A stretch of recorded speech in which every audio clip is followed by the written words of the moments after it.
What's up, gamers? Today, I'm going to tell you about my burgeoning vinyl collection. I acquired my first turntable about 2 months ago, and since then, my vinyl collection has actually grown pretty quickly. I enjoy the format quite a lot, and it has made me want to get all of the things that I particularly like that I'll play over and over again on vinyl, so we're already just racing toward that goal. Additionally, I have gotten a lot of stuff that I've never heard of before that I've picked up because it was either really cheap or it, in a couple of cases, came with the turntable because Ace got it for me secondhand at an estate sale and there was a collection with it. Let's just jump right into it and we'll go over each record piece by piece. This is kind of going to be an ongoing series, I think. Maybe like every couple of months I'll do one of these to update and just show what else I've gotten in the meantime. So first up,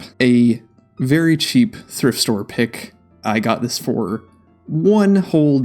It is Honey in the Horn by Al Hirt. Just kidding. I have 3 copies of Honey in the Horn by Al Hirt. There is a reason for that, and stay tuned on this channel. You will eventually figure out why. I was vaguely familiar with who Al Hirt was before I got this. I had never listened to this all the way through until I got my first copy from one of the thrift stores. I like it. I gotta say, I've listened to it a couple times through and I enjoy it. Especially the first track, I Can't Get Started, and the cover of Fly Me to the Moon that's on this is really good. Next up, I have a weird thrift store find. This one is Carolina Collection. I feel like I should technically say like the Carolina Collection, but this one was put together in the Greenville, South Carolina area at some undetermined point in the 70s or 80s. There is not a year on this, so I'm not 100% sure when this came out, but it was a bunch of local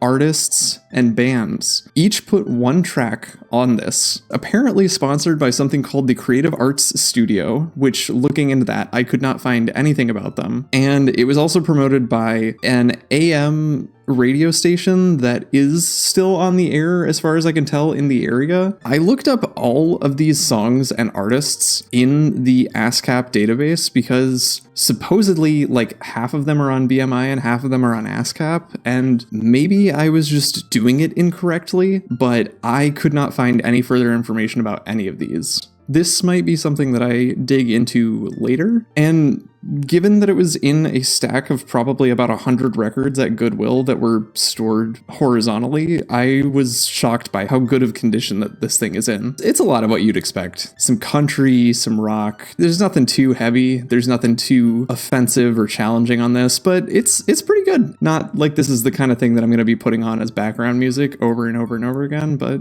it ain't bad. Next up, we have Last Time I Saw Him by Diana Ross. This one was a part of the lot of records and 45s that came with the turntable that Ace got me from the estate sale. As sacrilegious as this might be, I actually had not listened to really any Diana Ross prior to this. Not at least knowingly. I'm kind of using buying vinyl as an excuse to listen to a bunch of music that I've never listened to before. This was one of probably a couple of dozen records that came in that lot that I have not passed on. I have no idea where this ranks in Diana Ross's catalog, but I quite enjoyed it. I like it. I feel like I should stop saying that because I feel like I'm just going to say that for every single record in here because of course it's in my collection, so like why would I keep it if I didn't like it? Next up, Feels So Good by Grover Washington Jr. I picked this up at a actual scrap thrift store. Somebody saw the cover and said, this guy totally fucks, right? I looked at Grover here and I said, Grover probably definitely fucks. The records there were 50 cents. I said, why the hell not? And as ashamed as I am to admit this, it was not until after the fact that I realized Grover Washington Jr. I am familiar with because he did Just the Two of Us, which is a great song. I love it. It's fantastic. I'm not familiar with his work outside of that, however. This one is completely just a straight jazz album. I can definitely say after listening to this one that Grover Washington Jr. does indeed fuck. This is kind of a similar situation with the Diana Ross record. I'm not sure how this ranks among all of his other work, but this one's pretty good. I enjoyed it. Next one is a very random find from a thrift store. This was another $1 pickup. It's, and I apologize in advance if I mispronounce this, Cantadores do Pantanal by Grupo Acaba, which is a Brazilian band that I had never heard of before. They're probably what would be called world music or something like that, because I want to say that it's folk music, but in the American English vernacular, folk music carries a very different connotation. You think of like, I don't know, Bob Dylan or something, whereas this is like, as best I can tell, music inspired by the Pantanal area of Brazil. A Brazilian musician by the name of Masm helped me immensely on this. I reached out to them because I can't read the back of this at all. It's all in Portuguese. And I asked them, hey, can you just give me a general sense of what the back of this record jacket says? And they ended up translating the whole thing. As far as I can tell, Grupo Acaba, who only ever produced this and one other album, to, again, the best of my understanding, were interested not just in environmental conservationism, they were also seemingly interested in cultural preservationism, and also interested in looking at the pre-colonial and or indigenous peoples of this region. This one is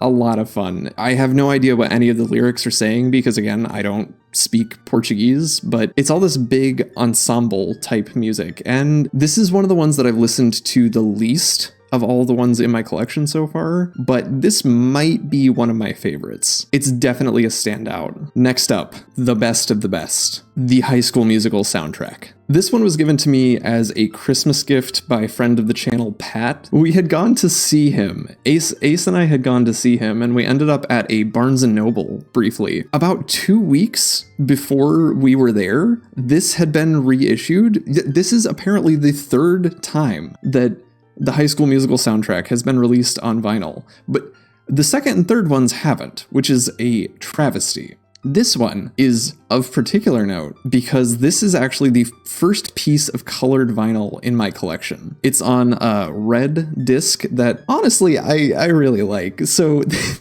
Pat asked me, okay, I haven't gotten you any Christmas presents yet. Do you want 3 Cheers for Sweet Revenge by My Chemical Romance, or do you want the High School Musical soundtrack? And I said, well, 3 Cheers for Sweet Revenge has definitely been reissued more times than this, and it's going to be easier to find a copy of, whether used or new. So I went with this, and I have never regretted it, not a single moment. Next up, this was from the same thrift store visit where I found the Grupo Acaba record. This one is Q Sakamoto's Sukiyaki and Other Japanese Hits with orchestra. This is one of the American pressings of Q Sakamoto's work that was done by Capitol Records in the late 60s, I want to say. If you're unaware, Q Sakamoto had the earliest and I think to date only Japanese language song to ever reach #1 on the Billboard Hot 100, or whichever chart it is. The title song here, Sukiyaki, is the one that was unfortunately retitled to that in its American release because I guess Capitol Records thought, hey, if we leave the Japanese title and we don't name it a type of food, people won't know. I don't understand. I was not expecting to find this at a thrift store for $1, and this was like a huge find. This was probably the biggest find that early on that I came across. If you've never checked out his music before, please, by all means, check this out. It's great. Next up is a very special one. This was a gift from Ace, and it is Lily Shushu Lide's The Foreteller. I didn't know when I first wrote my video about this album that this had actually been released on vinyl in Taiwan. I found out about that and found out that there were only 400 copies of it produced. The person that I was able to get in touch with at the record label which pressed these said that they're not sure if they're going to repress them. All of the copies in Taiwan were sold out, but at the time when I learned about this, there were 7 copies left in China, and so Ace got this for me. And this sounds fantastic. on vinyl. I am not sure if any more copies of this are left. If there are, then this one is definitely worth picking up. I feel like I started collecting at the exact right time. If I hadn't gotten into vinyl right when I did and discovered this album right when I did, I probably would have missed the opportunity to get this. Next up, I have another thrift store find. This one is a promo from BF Goodrich, which I recognize that name but didn't know what they were, so I had to look it up. They're a tire manufacturer. Back in the 70s, I believe this one was from 1972, they had a program where the managers of top performing stores in the country were invited to these big get-togethers for higher-ups in the company. And this one in particular, it's a promo disc inviting these managers and their wives. They're very, very insistent that you and your wife, because, you know, they're just like fully admitting that at this point in time, BF Goodrich would not have hired a woman as a manager, to Mexico City. The first side of this is a narration talking about the trip, and then a bunch of interviews on the most cornflakes potato microphones I have ever heard regarding Mexico City and past trips, praising BF Goodrich for putting on really great retreats like this. And then side B is supposed to be music, but there's also still narration on it, and it's really obnoxious. It's... I just wanted to hear the mariachi music that is supposed to be there, but instead I had a guy explaining mariachi music to me while mariachi music was happening. It was very disappointing. Next up, I have from a separate estate sale. This one is in the jacket for Four Seasons, which is the first album by Matthew and the Mandarins, who I had never heard of prior to going to this estate sale. The actual disc is for a different album. It is for Matthew and the Mandarins' self-titled album, which was their second. They're a Singaporean country band. And as you can see based off of the jacket here, the first album was released by Life Music, a Hong Kong label. You see, this was produced in Kowloon, Hong Kong. But by the time that their second album came around, they had been picked up by EMI. I got to hear the entirety of their self-titled album with their one big hit, Singapore Cowboy, which is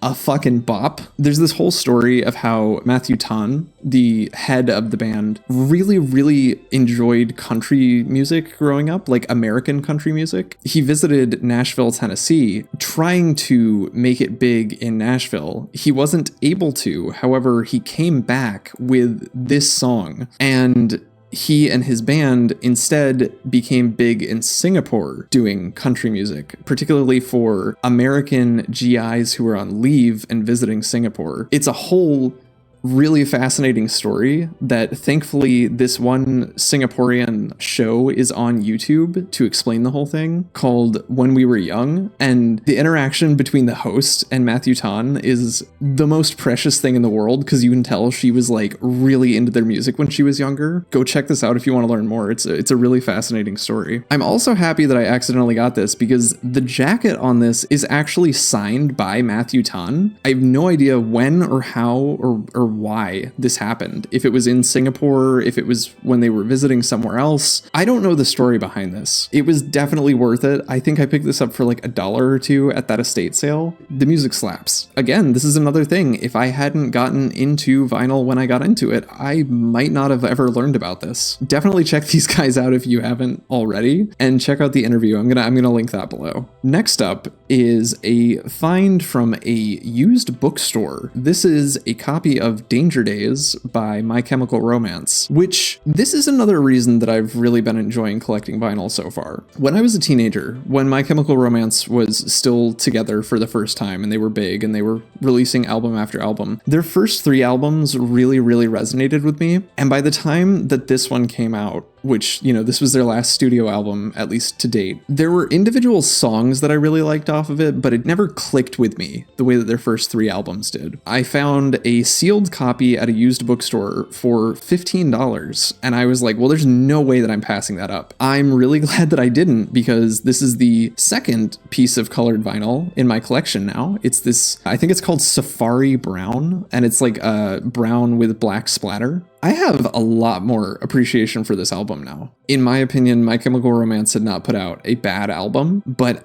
I didn't realize how good this album was. And so I'm really glad to have had the opportunity to go back to this and try it again. It's good. It's real good. It's real good. I know that there's a certain subset of their fans who is going to think that I'm just a heretic for not having liked this one in the first place, but I got to admit, I slept on this for like 14 years. Next up is another thrift store find. This one is Jam Packed by Nicole, who is a pop artist from the late 80s that I had never heard of before. This album was re-released, I think, a year later on a different label with the same track list just jumbled up and with a different name. I think it was reissued as Rock the House, which is the version that you can find on streaming services now. I quite enjoyed my time with this album. It is very, very fun. Late 80s music. Next up, I have a somewhat recent reissue of Ryuichi Sakamoto's first solo album, The Thousand Knives of Ryuichi Sakamoto. This one was a gift from my sister. This one, according to the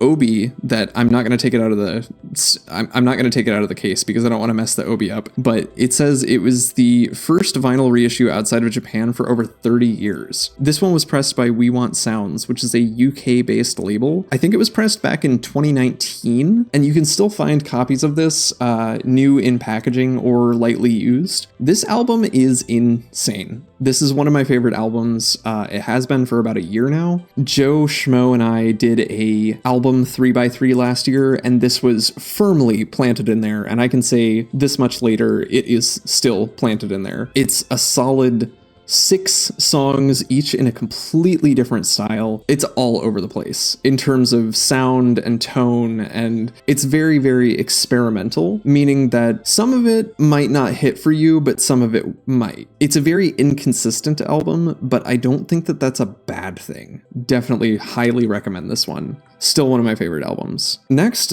is another thrift store find. I found this at the same visit where I found the Nicole album. This is Sherrick by Sherrick. I had never heard of Sherrick before. He was a late 80s, early 90s Motown artist who only ever released the one album. As far as I can tell, he had a pretty severe drug problem, and after this album came out, or it might have even been when he was working on this album, like his career was kind of grinding to a halt before it even started. He tried to make a comeback in 1999 and was found deceased like right after he announced that he was going to come back. So unfortunately, this is the only thing outside of 1 or 2 singles off of this that he ever put out. He had a very powerful voice. I think I've only listened to this all the way through once so far, so I don't know how it works like as a complete album, but the hit songs on this one definitely hit. Also, I just want to say I adore that the side A and B of this project are labeled hits and mo hits. Winding down here, we have another one like the Diana Ross album that I actually kept from the initial lot. This is Success by the Weather Girls, which prior to this, I knew the Weather Girls from It's Rain Men. I had forgotten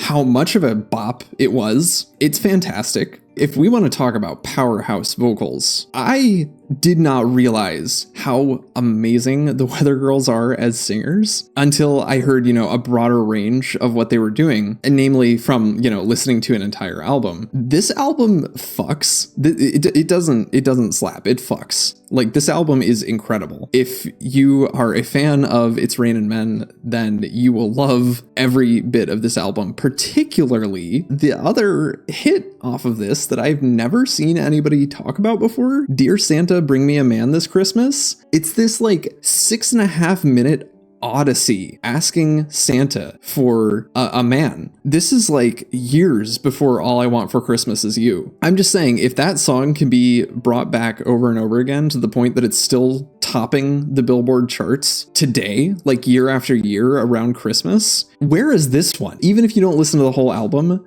please check out Dear Santa, Bring Me a Man This Christmas, because it is an adventure and you will not be disappointed. I visited a record store that I hadn't as of yet, and I said, okay, I want to support them. If I see something, I'm going to grab one record. And I found Serotonin 2 by Yule, which I haven't listened to this album in probably 2 or 3 years. Probably 3 years at this point. It was recommended to me, I think either on YouTube or Spotify or something, back in 2019 or 2020. But when I found it, I was in this lull where I wasn't listening to a ton of music, and I definitely wasn't listening to albums front to back. I came across this one, and I listened to this album front to back over and over and over again when I first found it. And then I just kind of forgot about it. Seeing the cover, I was just like, oh yeah. It's a very depressed, but like comfy listen. I want to give this one the most credit for having the best sleeve design because they used multiple of the